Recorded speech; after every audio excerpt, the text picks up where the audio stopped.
Bon matin!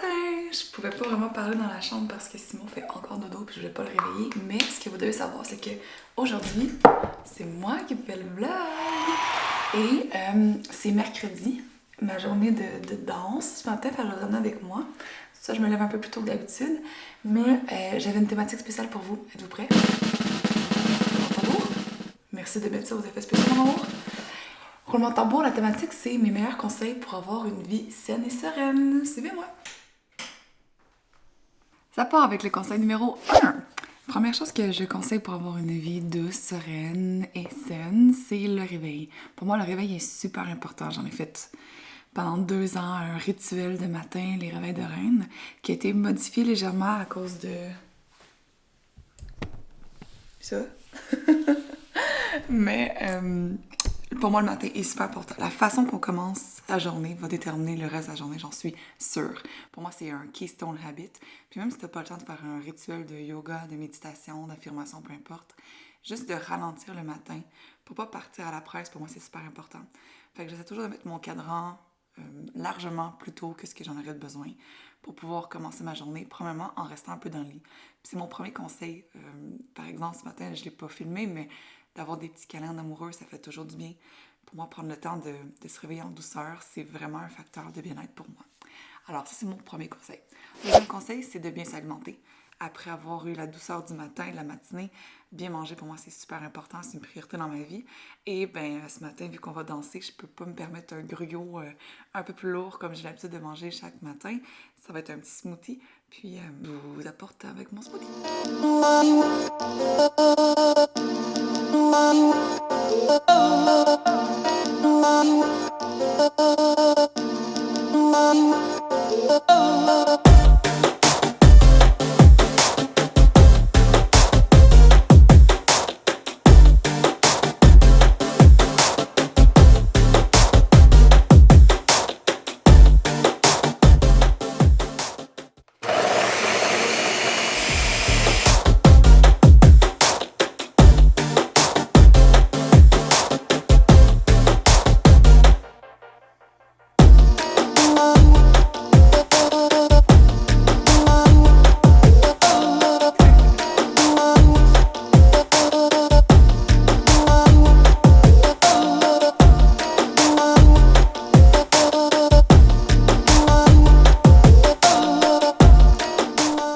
Alors, on poursuit cette belle matinée, il est 8h, je suis maintenant sur la route en direction du studio de danse et j'arrive avec le 3e conseil pour une vie douce, saine et sereine, qui est l'activité physique. Après avoir eu un bon déjeuner, une bonne alimentation, qui est pour moi vraiment ma priorité dans ma vie, de toujours bien investir dans la bonne nourriture de qualité puis prendre le temps de me cuisiner, pour moi c'est un acte d'amour de soi.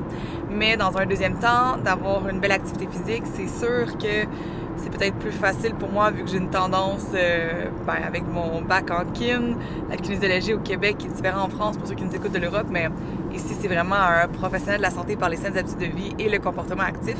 Donc c'est sûr que j'ai toujours été très très active depuis ma jeunesse en fait. Puis là j'ai pas pu continuer le basketball à cause que je suis enceinte.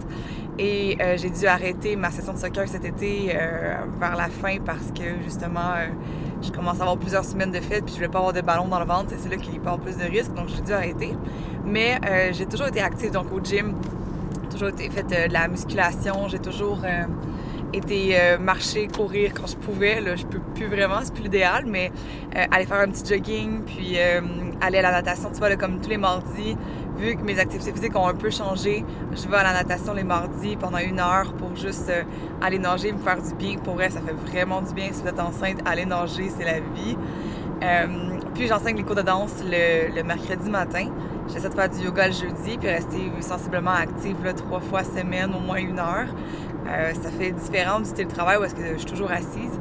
Donc, ça me permet d'avoir une bonne vitalité. Et je sais aussi qu'au-delà de la santé, ça va vraiment faciliter mon accouchement naturel que je vise, que j'espère avoir. Donc, je souhaite avoir toutes les chances de mon côté en ayant un corps en santé. On dit souvent que l'accouchement, c'est comme un marathon. Il faut se préparer physiquement, mentalement, émotionnellement. Puis pour moi, l'activité physique a toujours fait partie de ma vie. Et encore plus aujourd'hui, je pense que je peux capitaliser sur les bonnes habitudes de vie que j'ai eues pour pouvoir m'adapter un peu, c'est sûr, parce que ça diffère un peu de ce que je faisais comme sport avant. Mais de rester active, pour moi, ça va être une façon d'avoir une belle vitalité au quotidien, mais aussi avoir une santé mentale. Je l'ai dit, mais j'ai pas eu un début d'année vraiment facile. Puis le sport m'a vraiment permis de prendre soin de moi, physiquement, mentalement, émotionnellement. Donc, rester actif et faire des sports peut-être de groupe si vous êtes moins solo. Inscrivez-vous dans les activités sportives. Pour vrai, c'est toujours une belle façon de rencontrer une belle communauté aussi, puis de faire des amis. Puis je sais que des fois, en étant adulte, c'est plus difficile d'avoir un cercle social au-delà de ce qu'on avait, exemple, à l'université ou au cégep ou même du secondaire. Mais je vous encourage à vous tisser des nouveaux liens avec des groupes sportifs. Les athlètes sont toujours... les gens actifs sont toujours vraiment hot. Donc voilà!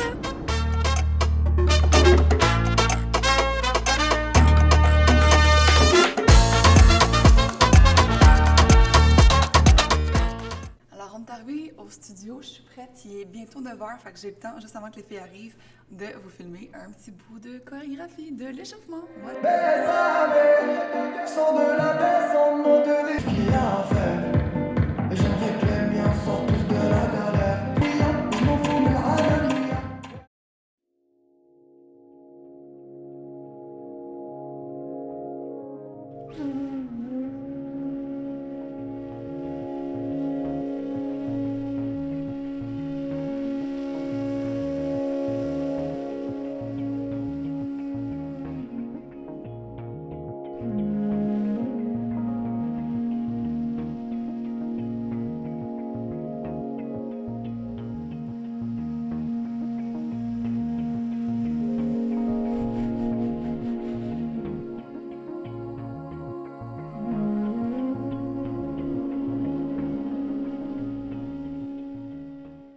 j'ai eu quand même un gros avant-midi. Fait qu'après la séance d'exercice et yoga, je suis allée chercher à manger. Et spécialement aujourd'hui, il fallait que j'aille porter mon auto au Toyota pour changer mes pneus, faire un changement d'huile. Fait que j'ai dû ne plus avoir d'auto. Et donc, par chance, marcher quelques pas et arriver au bureau de mon amoureux. Donc peut-être que vous reconnaîtrez les bureaux de Pro Immobilier et Hypothèque à Saint-Hubert, hein, sur chemin Chambly, très connu comme Petite Maison Jaune. Mais bref, j'ai dû arrêter ici pour travailler. Absolument, je travaille de la maison, mais là, vu que j'ai plus d'auto, mon auto est juste à côté au Toyota, donc je dois attendre qu'ils, justement, m'ont appelé pour me dire que je peux aller la chercher. Mais j'ai eu un bel après-midi qui m'a donné envie de vous partager mon 5e et dernier conseil pour une vie saine et sereine, du moins pour aujourd'hui. C'est... suite à mon après-midi ici au bureau, j'ai pu avoir des rencontres avec des femmes extraordinaires que j'appelle mes clientes, que j'appelle mes amies, que j'appelle c'est presque des mentors aussi parce qu'on développe vraiment une relation qui est égale à égale où est-ce qu'on s'échange puis qu'on s'apporte tellement mutuellement. Puis mon conseil final pour aujourd'hui, pour la capsule, c'est vraiment de avoir un travail dans lequel on s'épanouit. Je pense qu'on sous-estime l'importance du travail dans une semaine, dans une vie. Pour moi, j'ai jamais voulu chercher un salaire, j'ai toujours trouvé ma carrière. La différence est vraiment importante, puis j'ai pris des choix qui, parfois, financiers, étaient pas ce qui était les plus favorables au début. Exemple, dans mon choix de carrière, quand j'ai choisi de faire un bac en kin, c'est vraiment pas ce qui est le plus payant. Quand j'ai choisi de me partir à mon compte, c'est vraiment plus risqué, puis tout ça, mais j'ai toujours suivi exactement où est-ce que je savais que j'allais être heureuse. Et ça a fait en sorte que j'ai créé ma carrière de rêve, qui fait qu'en sorte, je suis vraiment aujourd'hui épanouie professionnellement. Comme vous avez vu peut-être dans le vlog précédent, dans le vlog où est-ce que je parlais de justement que j'étais carriériste lorsqu'on répondait à vos questions de couple avec mon amoureux. Mais pour moi, la carrière, c'est vraiment important. Puis vu que ça passe la majorité du temps, si on attend le vendredi à 5h pour commencer à vivre puis à se sentir épanoui avec la famille, avec nos amis, puis notre vie sociale, pour moi, c'est qu'on passe à côté de sa vie, ou du moins, on vit sa vie 2 jours par semaine, au lieu de justement à travers son quotidien. Donc, ma façon de voir la carrière, c'est un lieu où est-ce qu'on peut s'épanouir. On ne cherche pas un emploi, on ne cherche pas un salaire. On trouve une carrière, on trouve un X où est-ce que tous nos talents peuvent être mis à contribution, où est-ce qu'on se sent nourri, énergisé. C'est pas normal pour moi d'arriver de travailler puis d'être exténué.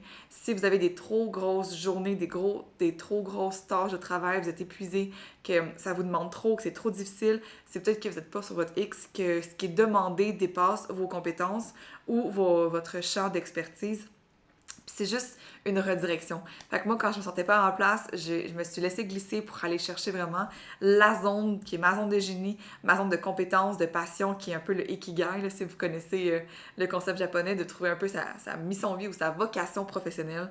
Pour moi, ça, c'est super important. Donc, de choisir une carrière dans laquelle on s'épanouit parce que ça fait quand même partie de la majorité de notre vie, travailler. Et pour moi, travailler, ça vient du mot, du dur labeur, de torture, si on va chercher plus les origines du mot dans l'étymologie. Mais et si travailler, finalement, c'était s'épanouir? Et si ça peut devenir une façon de, oui, avoir de l'effort, puis oui, mettre la main à la pâte, mais que ça soit genre enrichissant, nourrissant et constructif. C'était mon conseil final pour une vie saine et sereine. Je vous souhaite une belle journée, puis j'espère que vous avez aimé le vlog d'aujourd'hui. Je vais aller donner des bisous à mon amoureux en bas.